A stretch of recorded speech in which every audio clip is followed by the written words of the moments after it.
Nós estamos recebendo aqui Flávia Mendes Gomes, do PSB, candidata ou pré-candidata, como queiram, eu prefiro chamar de candidata a prefeita por esse partido na próxima eleição. Também está aqui presente Pedro Bordim, o Cavazini, presidente do partido, do PS, e o Dr. Sérgio Gomes, o Tedinho. Inicialmente com Flávia. Bom dia, Flávia, como é que vai? Tudo bem? Bom dia, Chester, bom dia a todos os ouvintes da Orlândia Rádio Clube. É um prazer imenso estar falando aqui com vocês. Quando o partido realiza a convenção? A nossa convenção vai ser realizada no dia 17 de junho. A convenção com todos os partidos, em horários diversos, mas os 4 partidos na mesma data, no dia 17 de junho. Praticamente também já está definido quais serão os candidatos a vereadores. Quantos são? Sim, praticamente todos, 18 candidatos da coligação.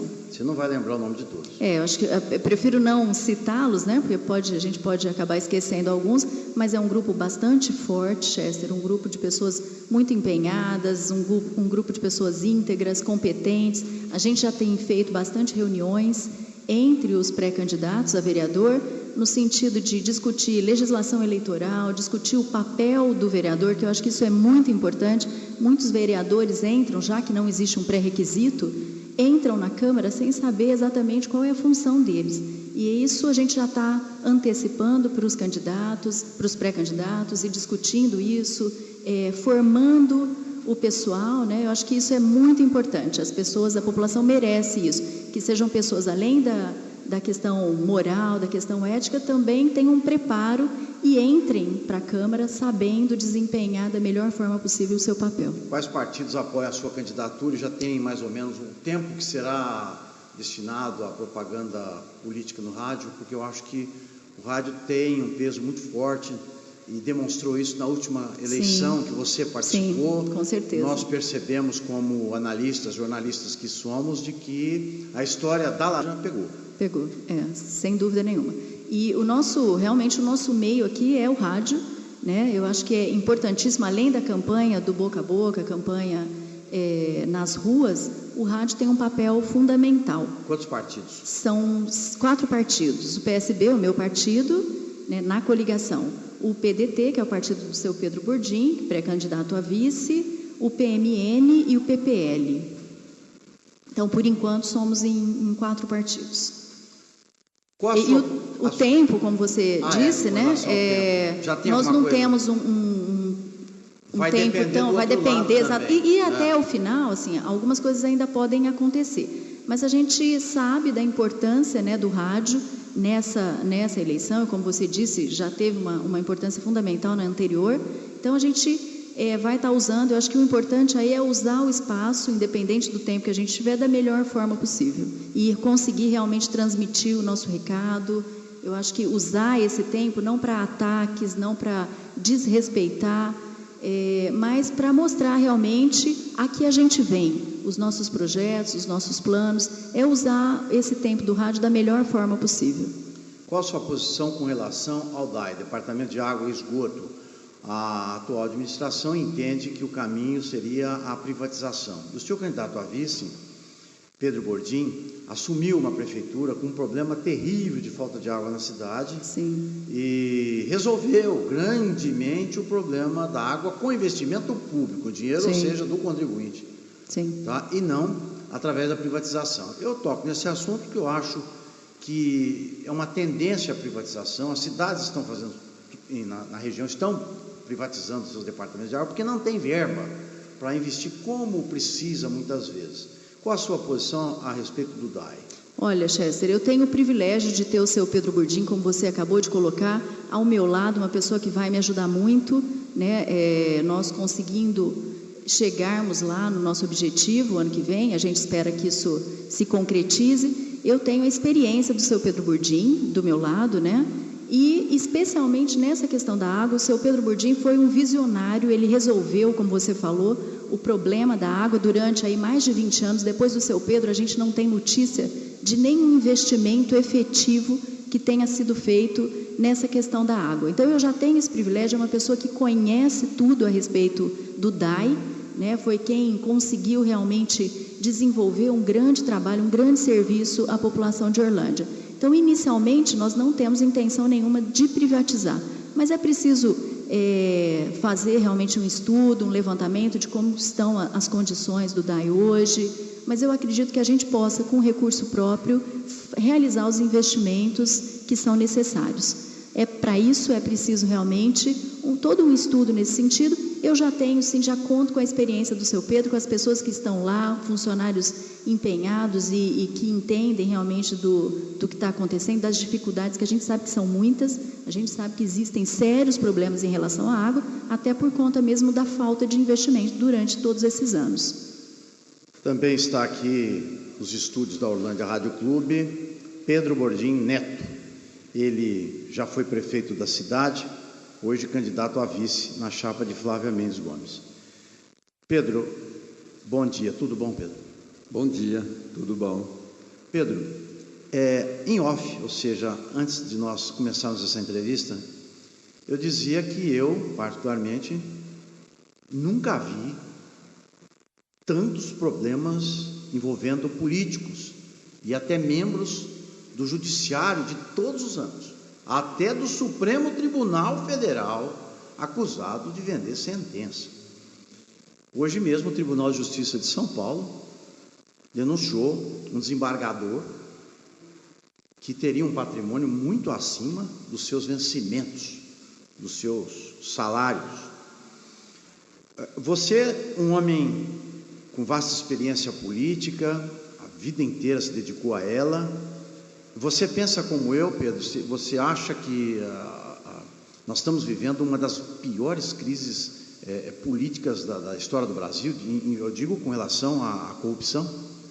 Eu partilho dos seus sentimentos, porque o país vive uma crise de identidade. Nós não podemos admitir, em hipótese alguma, que um ex-ministro da Justiça vá defender um dos maiores como bandido não tem direito a falar nesse país, porque a justiça está falando por eles.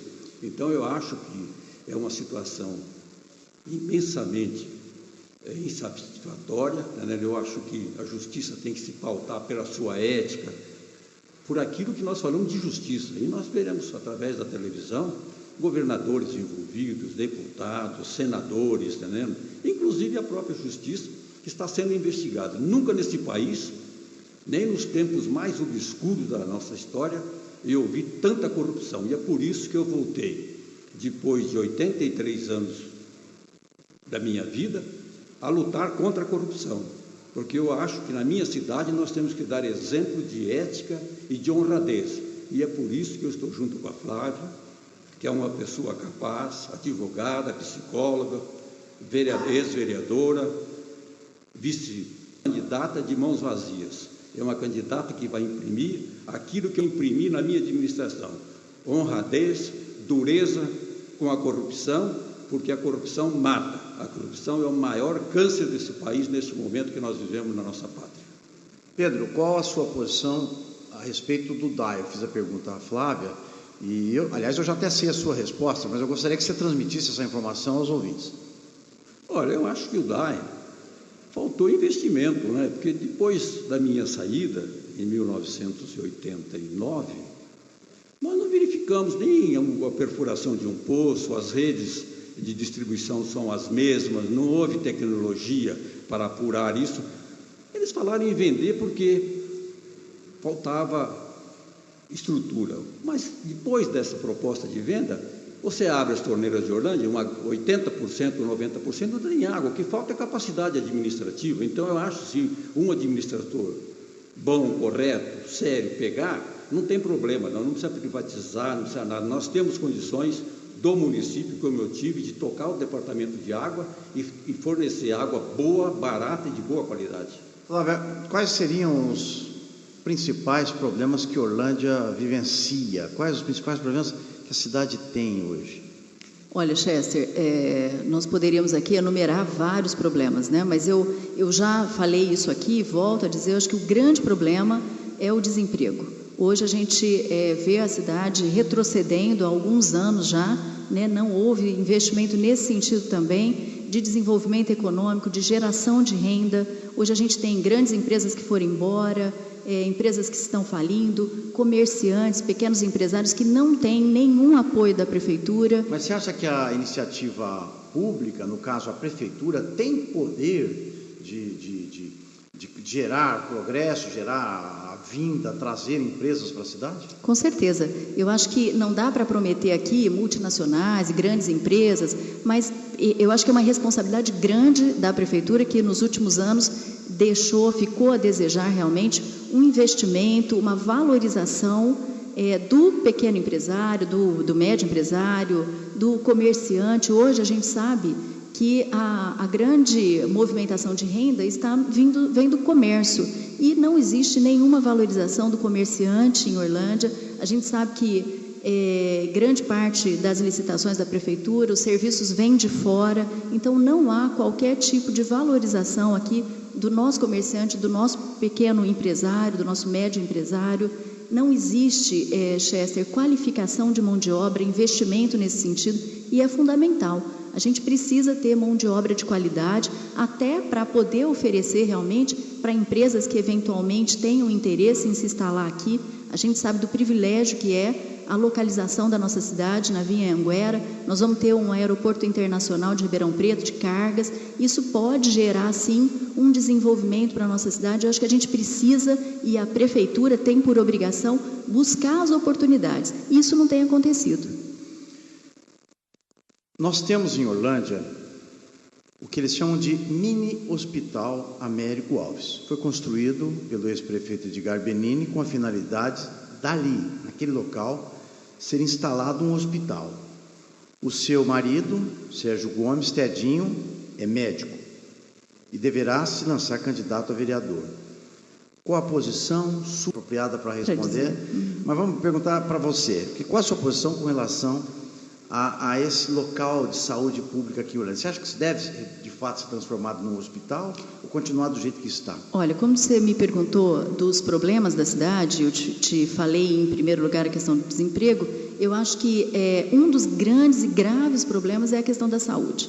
A gente vê um descaso muito grande com a saúde em Orlândia, e isso já de algum tempo, né? Nós presenciamos isso na campanha anterior e agora novamente a dificuldade das pessoas de conseguir um simples frasco de dipirona na farmácia central.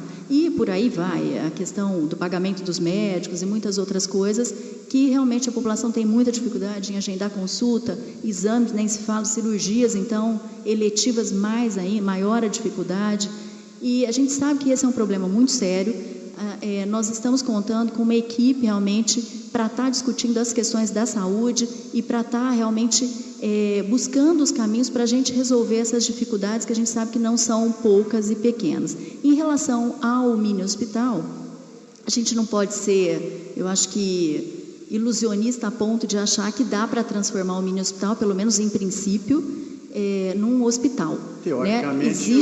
A União está dando equipamentos, dinheiro para... mas não basta simplesmente montar o hospital. Você tem que ter dinheiro de investimento para manter o hospital e de boa qualidade, que é o mais importante. Nós temos um grande hospital na cidade, com uma infraestrutura, uma questão administrativamente, eu acho que uma referência da região inteira, né, que é o Hospital de Orlândia. Eu acho que o problema aí é a questão preventiva. Eu acho que é preciso trabalhar a medicina preventiva e talvez o mini hospital, pela localização, ele possa servir de referência e vai servir como uma unidade de atendimento, talvez para pequenas intervenções, aí sim. Mas transformá-lo num hospital, eu acho que não existe a necessidade, até porque a gente tem um grande hospital e que atende muito bem. Mas é preciso aproveitar, eu acho que hoje aquele espaço está realmente inativo em grande parte. Eu acho que é preciso resgatar algumas coisas no mini hospital,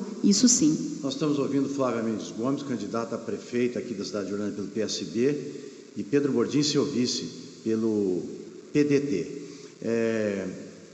Orlândia não tem... Orlândia dedica, por força de lei, 20% do seu orçamento à saúde. E para onde vai esse dinheiro, Flávio? Você saberia enumerar como vice-prefeita, mais ou menos, por exemplo, tantos reais, que eu sei, parece que são 80 mil reais só por mês ao hospital. Eu acho um valor significante para atender praticamente toda a população pobre, aquele que não tem plano de saúde. Isso dá R$1 milhão por ano, ou seja, 0,6%, 0,7% do orçamento. Aí parte vai para remédio, medicamentos da farmácia, etc. Como é que funciona isso? Eu particularmente não sei aonde é investido 25 milhões de reais ou 30 milhões de reais na saúde. A gente não enxerga esse investimento, né, Chester? Exatamente. Na realidade, eu compartilho, eu não estou na administração, embora vice-prefeita, você sabe que é um cargo de expectativa, e hoje eu não tenho realmente acesso, eu não saberia te dar essas informações para onde é que está indo esse dinheiro, mas eu sinto isso com a população que busca e não é atendido, não consegue ter o mínimo que seria necessário, né? Se não consegue ter uma dipirona, imagina um remédio de alto custo. E a gente sabe que existem, além da destinação do orçamento, como você mesmo colocou, de 20%, a gente sabe que existem programas do governo estadual, do governo federal, que investem dinheiro na saúde. Eu realmente não sei, eu acredito que até por uma questão de falta de atenção e de capacidade política mesmo, para gerir bem esse dinheiro. Pedro, Orlândia não tem aterro sanitário. Foi proibido pela justiça, o que está certo. Nem dos sólidos, nem dos orgânicos. Orlândia entrega os seus detritos orgânicos em Jardinópolis e os sólidos em Franca. Quem paga o pato ou a conta sou eu, você, o contribuinte. A Sol recolhe o lixo e entrega em Jardinópolis e Franca, mediante a prefeitura a Sol, ou seja, a iniciativa privada que faz isso. E é bom também registrar que tanto em Jardinópolis como em Franca, esses aterros pertencem à iniciativa privada e não à prefeitura. Qual é o caminho, Pedro, na sua opinião?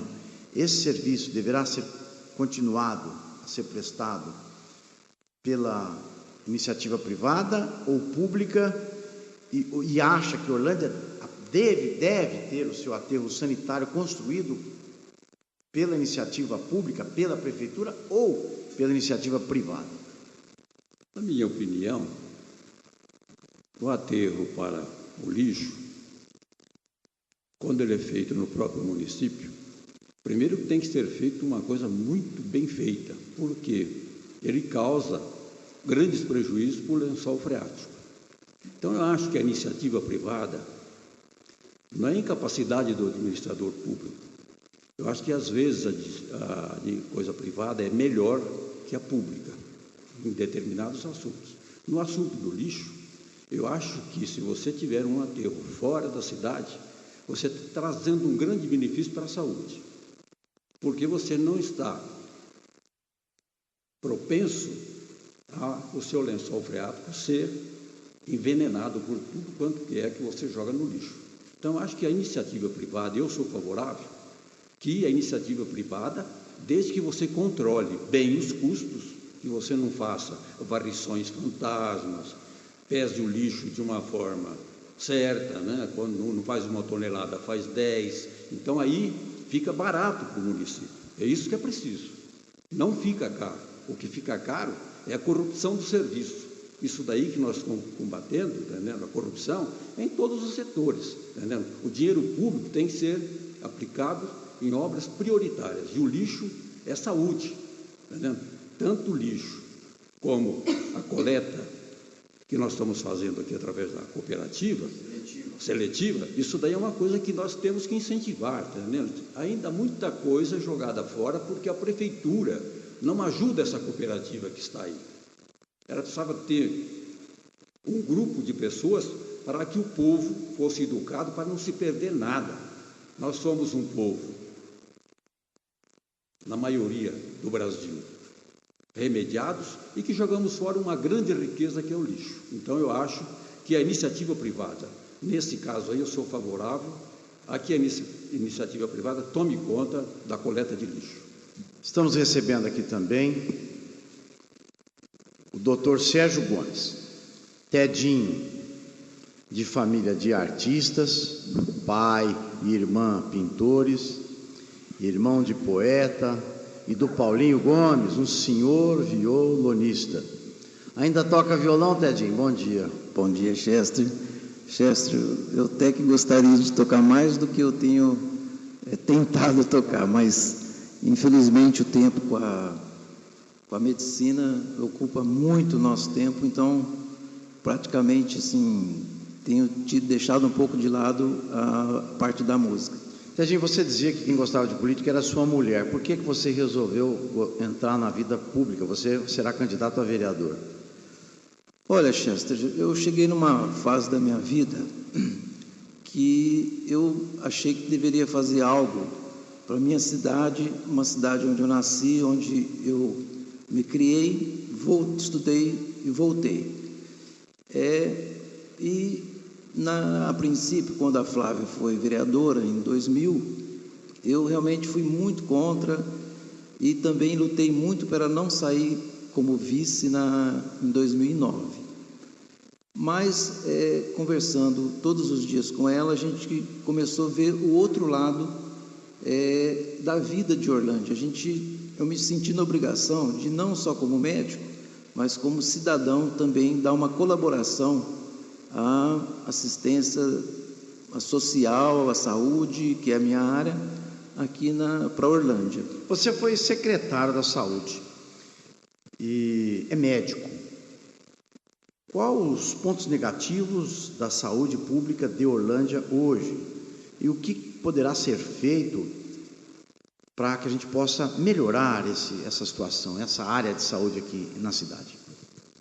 Olha, com esses 3 meses de secretário, Chester, eu aprendi uma coisa, que já está na hora de a gente não brincar mais com a área de saúde. Hoje, eu vejo que a saúde precisa ser administrada por um gestor, uma pessoa que entenda de saúde, que entenda de administração na área de saúde. Hoje, a gente está muito amador aqui em Orlândia, tendo uma Secretaria de Saúde defasada, não vejo assim nada de positivo em termos de evolução na saúde. Não é só de agora, não. Nós temos 2 saúdes em Orlândia. Eu penso assim, não sei se você pensa. Nós temos aquela saúde que é atendida pela Unimed, que as pessoas têm um plano de saúde, e aquela saúde pública. Eu estou falando da saúde pública. Sim, tá certo? Saúde pública. Essa que precisa ser socorrida. Para você, as pessoas que têm plano de saúde, o atendimento é satisfatório? Eu acho que não 100%, não diria que 100%. Mas é bom. Muito bom, eu acho que o nível é muito bom. Já a saúde pública é um saúde desastre. Pública, infelizmente, a gente está lá, vive o dia a dia. Eu acho que ela precisa ser muito bem administrada e por pessoas que possa melhorar a qualidade de atendimento Mas gerir. O que fazer? Porque o problema não é nosso, o problema não é de Orlândia, o problema Sim, é em São Joaquim, o problema é geral. em Uberaba, o problema é no Brasil todo. O que fazer? Aumentar a verba, por exemplo, a participação da saúde, ao invés de 20%, passar para 25% ou 30%? Eu acredito que sim, essa é uma opção para você melhorar o nível. Agora, eu acho que precisa ter mais opções de especialidades, eu acho que precisa gerir melhor o dinheiro aplicado na saúde, não é só comprar medicamento e pagar médico. Eu acho que tem outras prioridades, que é a saúde preventiva, que está muito defasada. A gente não tem feito uma saúde preventiva. Como é que o médico recebe hoje da prefeitura, Tedinha? Por serviço prestado? Olha, a gente recebia por intermédio da Unimed, que foi que ganhou a concorrência, a licitação para prestar serviço. A gente prestava serviço para a Unimed ambulatório. Agora já estamos prestando serviço por uma GEPRON, acho que é. É uma nova empresa. Uma nova empresa. Que ganhou o edital. Isso. Os salários estão atrasados, realmente. Temos um setor de plantões que é pago pela essa GEPRON, que recebe da prefeitura. E a gente cobra essa GEPRON, ela fala que não recebe da prefeitura, então não pode repassar dinheiro para a gente. Qual é o valor que a Unimed recebe? No caso, a GEPRON recebe aí por mês? Chester, eu não sei te falar exatamente o valor, mas... Pelo que se sabe, todos os médicos de Orlândia trabalham para a prefeitura, todos, com raríssimas exceções. Não pela prefeitura, trabalhamos prestando serviço para uma firma que recebe da prefeitura. Entre aspas, Unimed, e a Unimed recebe e paga o médico. Hoje a Unimed já não tem mais o serviço público. Estou chamando de Unimed porque, na verdade, são os mesmos médicos. Isso. Né? Todo mundo, para que o ouvinte entenda. Sim. Né? Então, eu estava discutindo aqui com a Flávia, perguntando, né, o que fazer, porque eu acho que um dos pontos que a Orlândia precisa analisar com carinho é a área de saúde, porque a gente sabe que aquele cidadão pobre, ele passa apertado na hora que ele precisa de uma cirurgia, um atendimento mais sério, porque aqui em Orlândia, inclusive, muitas vezes, ele não tem como ser socorrido, é encaminhado para Franca ou Ribeirão Preto, ou Barretos, né, no caso de uma doença mais grave. Por isso que eu estou te falando, Chester, a gestão da saúde, a administração da saúde não pode ser feita, não é porque o médico é uma pessoa capacitada profissionalmente, ele pode não ser um bom administrador, ele entende de atendimentos, agora a parte administrativa precisa ser uma equipe que é especializada em saúde. Então, você tendo uma equipe especializada em saúde, você divide as responsabilidades, o setor de medicina preventiva, o setor de farmácia, o setor de atendimento de ambulatório.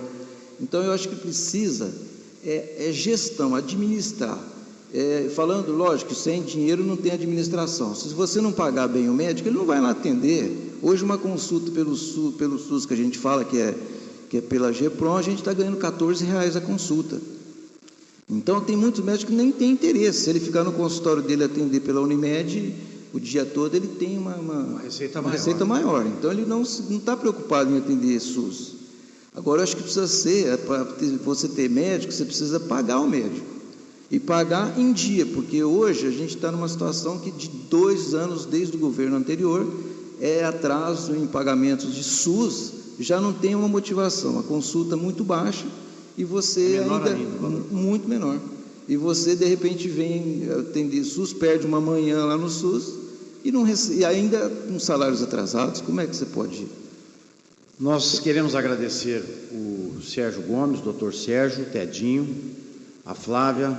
Muito obrigado, Flávia, pela sua presença aqui. Nós é que agradecemos, Chester, pela oportunidade de estar aqui com vocês. Nós até vamos voltar a conversar, não só com você, com o Pedro, mas com todos os candidatos. O nosso convite, inclusive, é público e aberto a todos aqueles, para que a gente possa debater esses problemas da comunidade e, quem sabe, buscar um caminho de forma coletiva e de modo a melhorar o serviço público para a população. Muito obrigado, com Pedro, certeza. Flávia, Tedinho, por comparecer aqui mais uma vez e atender o nosso pedido. Muito a gente obrigado. É que deixa o nosso agradecimento aqui, inclusive os nossos cumprimentos pela seriedade da emissora. Eu acho que isso é importante. O papel do comunicador a gente sabe que é fundamental, né? E vocês fazem isso com seriedade. Isso para a gente é importante. Eu acho que é preciso realmente a democracia, ouvir todo mundo. A política se faz com ideias, com propostas, né, Chester? E a gente acredita e defende isso. Obrigada.